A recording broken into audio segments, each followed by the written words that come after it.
95.7 The Game. Indeed, the head coach of both the Warriors and Team USA is joining us, and all guests on 95.7 The Game appear on the River Islands guest line. Isn't it time for you to discover the islands, River Islands in Lathrop? Hey, Coach, how you doing? How you been? I'm good. How are you guys doing? We're doing real well, and obviously interested in all kinds of things, Warriors, Team USA, and beyond. First and foremost, when are you bubble wrapping Steph and sending him home? Yeah, that's not happening, but I understand the sentiment.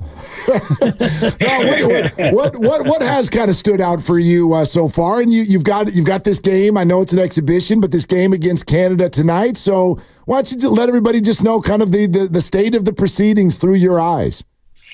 Yeah, we've had 4 days of practice, so we're not ready yet. We're going to need a couple of weeks to really get the guys, I think, in game shape and getting them to all be on the same page with terminology, schemes, all that stuff. So there's a reason, we've got 5 exhibition games before we start the Olympics. So we're playing Canada tonight. We take off for Abu Dhabi tomorrow, and we've got 2 games there and then 2 games in London before we start up in France. So very exciting.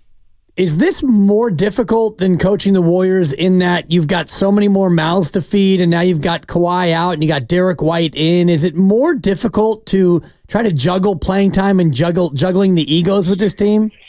Well, it's definitely difficult to decide who to play because, they're all so talented. And, when you get down to it, really in a FIBA game, which is only 40 minutes instead of 48 like the NBA, you have to make some really difficult decisions where you're sitting probably 3 guys, maybe 2 to 3 guys who are not only all NBA players but future Hall of Famers. So I think part of the appeal though for these guys is to be part of something together.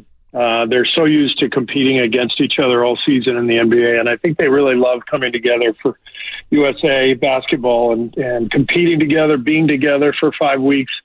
And it's a different challenge. We're trying to win a gold medal.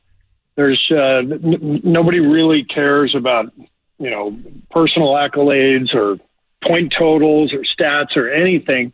And what I've found in my time with USA basketball, the guys are really ready to, make a full sacrifice and be part of something bigger than themselves. And it's pretty refreshing and fun. Steve, just because you are playing Canada tonight, it's been interesting to hear Andrew Wiggins' name brought up with that possibility, the report that the Warriors didn't want him playing, but then maybe also another report that it might have been mutual. Is there any light you can shed on why Wiggins is not playing for Canada? No, not really. I mean, this is just the decision that we made, and based on his health and his preparation for next year. And these decisions are difficult, but that was the route we wanted to go. One Warrior not active. Another Warrior is Brandon Podziemski, apparently playing a little bit feisty and playing hard in the scrimmage. What can you say about your impressions of Pods going up against your Olympic team? We had 2 days of scrimmages against a select team, and the first day, BP was, I think, the best player on the floor for the select team. He was fantastic, knocking down shots, but also, kind of running the team and distributing, making great passes. So it was really fun seeing Brandon. He's fearless. I mean, if you can come into a gym and be fearless against the group that he saw, then that fearlessness is authentic and genuine. So it was really exciting seeing both BP and Trace. Trace also played well. Just great experience for those guys for 2 straight days to scrimmage against the best players in the world. Steve Kerr with us here on 95.7 The Game. Steve, obviously you're very busy with Team USA, but I gather maybe that you at least caught video of Klay Thompson's introductory press conference with Dallas yesterday, and I wonder what your emotions were as you watched. I did not see any of it. I'm pretty busy here in Las Vegas. I've got stuff to do myself, so I haven't spent a lot of time looking at my phone or with the TV on. The emotion will really come when the season starts next year and Klay's not there, media day and first day of practice. It'll be a little strange. Actually, it'll be very strange. But look, I've been with Klay for 10 years, and these last few years have not been easy. Coming off those two major injuries, trying to battle back to become the player that he was. He's his own worst critic, Klay is, and he's had a tough time. I think everybody has seen that from afar, and he and I have shared, so many conversations over the last couple of years, just trying to help him through it. And I just think he's at a place now where he needed a change, just like people all over the world sometimes need a career change, a change of scenery. And it's as simple as that. So as sad as it is to see Klay go, I completely understand where he's coming from, and of course wish him nothing but the best. I mean, what he did for me personally, but of course for the team, the organization, the Bay Area, that'll never be forgotten. Steve, it's really interesting, and this is just my observation, that a lot of people around the organization, they don't seem terribly surprised now that it played out this way. And so that comment you just made kind of sparked a little bit when you said the last couple of years have not been easy. How would you really sort of describe what he and the organization went through as they tried to navigate all of this? Well, I think the difference for me as Klay's coach is from 2014 to 19 pre-injury. Klay was unflappable. He rarely required much maintenance from me as a coach. He was just so happy playing at a high level. And, I would check in with him, and he was always fine and loving life. And that changed after the two injuries. He's struggled to try to get himself back to that level.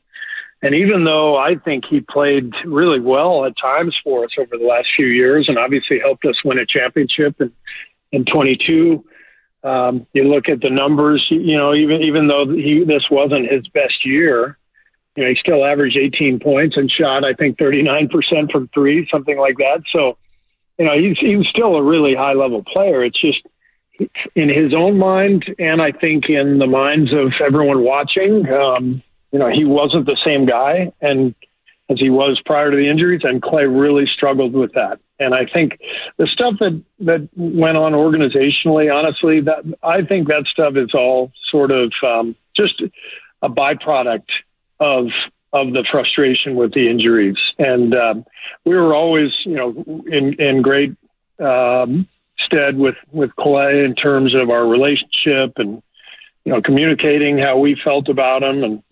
But he, in the end, really needed this career change, and I think it's going to be good for him. With Klay leaving, fans are having certain feelings, and we just had our offseason summit a couple of days ago down at Fremont Bank, and we all were kind of asking the same question about, how does it now end for Draymond and Steph and yourself as well? Have you had a moment of circumspection where you're looking at Klay leaving as maybe a harbinger of what is inevitable? I haven't given it much thought. My focus is on the Olympics, and I've got my hands full just in preparation for everything that we're looking to do. So Klay's decision is I'm putting all that stuff on hold until the Olympics are over in terms of any sort of introspection or emotion. I just think that that there will be time for that. But right now I've got a big job, and I'm locked in on that. Steve, obviously free agency is only a week and a half old, but we'd love to get a comment from you on the additions that the Warriors have made and what kind of a role you think they'll play this year. Yeah, I just think Mike and his staff did a great job of picking up three very good players. All three guys, we've played against quite a bit over the past few years. DeAnthony Melton is an excellent combo guard, two-way player, really good defensively, shoots it, can play on or off the ball. So a very solid player. And then Kyle Anderson has always been, kind of one of my favorite players to watch just because of how crafty and smart he is. He has a different style than Draymond, but I think his brain is at a similar level, just hugely high IQ player who is an excellent defensive player, guarding multiple positions, plenty of versatility at that end. And then on offense, he's not really a shooter, but he's really clever. He's an excellent passer. Just has a knack for making the right play at the right time. And Buddy, we need more shooting. We needed more shooting whether we got Klay back or not. So Buddy's been one of the best shooters in the league over the last 5-6 years, and we were lucky to get him. So we're excited to have him as well. And as far as expectations, I don't have any. The way I'm looking at things, we got starting jobs available. There's openings, and it's going to be a free-for-all. So whoever plays best gets to play, and I'm excited about being able to generate that kind of competition in training camp. Do you still think that perhaps you're one big addition away from being a top 4 team again, or can you get the improvement from within and have this team get better enough to where you can get back to where we're used to having you be? Well, honestly, that's kind of your job, to assess the West and predict where everyone's going to be. I don't spend any time thinking about that. I just, my time is spent, thinking about our team and combinations and how we're going to play. And but I like the additions. I like the fact that we won 46 games last year in a season that had all kinds of twists and turns, and obviously the suspension to Draymond. But young players developing. We lost 4 or 5 games down the stretch that we probably could have or should have won, and I take a huge responsibility or blame in that regard. So when you throw all that together, I still believe we have a lot of talent and the ability to have a team that is 100% a playoff contender. And if you can get in, then anything can happen. You don't know. Steve, it's interesting because everyone always throws this at guys like Steph and the star player. But you just said in talking about the offseason that Mike and his staff did a great job. How much input do you have on these moves? Well, I'm, there's a meeting in LA, starting on July 1st with the front office kind of setting up their camp at a hotel. And, Mike and I talk on the phone every day, whether I'm in any scouting meetings or not. Once free agency comes up, I'm on the phone with Mike, and I went down for a couple of days to join those meetings. And, so the whole time that they're assessing, the players who are available or the options that might be there, Mike, I'm in the meeting. Mike is asking me my thoughts, and of course we have pro personnel people out there who are watching the rest of the NBA constantly, and generally we come to the same conclusions. We like the same players because it's. When players like these 3 pop up, it's kind of a no-brainer. Where it gets difficult is you don't get the 3 guys we got. You go down the list, and now you're picking from a different set of players, and there might be some difference of opinion there. But with these 3 guys, they're pretty much unanimous. These are good players. Let's go get them. Steve Kerr with us, Willard and Dibs, 95.7 The Game. Steve, we know you said you stay in the moment, but while we're talking about all of the movement, I'm sure you could understand that with the loss of Klay Thompson, the Bay Area fan base got pretty uncomfortable a couple of days ago when Steph Curry said, boy, I want to be a lifetime Warrior, but things change quickly in the NBA. What's your reaction to that quote? I was sitting right next to him when he said it, so I didn't have much reaction to it. I just think that he's speaking the truth. I don't think there was any hidden agenda. I don't think he was foreshadowing anything. I think Steph was just speaking the truth. You just never know how these things play out. He wants to be a Warrior for life. We know that. We want him to be one, and I fully expect that to happen. So I wouldn't read too much into that. Well, what's what we do, Steve, and you mentioned what we do in our job, and so I appreciate your advice, and I always take your counsel to heart, but I'm afraid we got a lot of hours out of that one, and we'll continue to do so. Speaking of material, the Jonathan Kuminga question, because it seemed like he was either shopped or not shopped, almost traded or not almost traded, and here we sit, and he's still a Warrior. How do you feel about Jonathan Kuminga and his ability to take that now fourth-year leap into being your real second-best player? Well, first of all, you have to understand that there's very few players in the league who are not talked about in trade discussions. Steph Curry is not being discussed in trade talks. Everybody else is, if you went down the list of NBA teams, the Lakers probably not talking to anybody about LeBron. Everybody's got maybe one or two guys who they're off the table. So the vast majority of the NBA, the players are constantly, going to be discussed in trade talks because everyone's trying to do the same thing, which is improve their team. So I think that's all normal. With JK, we love the strides he's taken. He's got room to grow, which is exciting. We're working with him. He's been great. He's having a good summer. And I'm excited about coaching him next year and seeing how much better he can get. Steve, you said a couple of answers ago there are starting jobs open. So, sure, there could be more moves. Maybe there won't be, but I wonder what your comfort level is with this current roster and with the way you described it, that there'll be a lot of information and things for you to gather. Well, we just haven't had many openings over the years in the starting lineup. It's been pretty clear cut who was going to play for most of my time here. And so I'm excited about having all these young guys and new additions who are, when you're talking about JK and Moses, Brandon, Trace, now the three new players, that's 7 really talented players, really good players.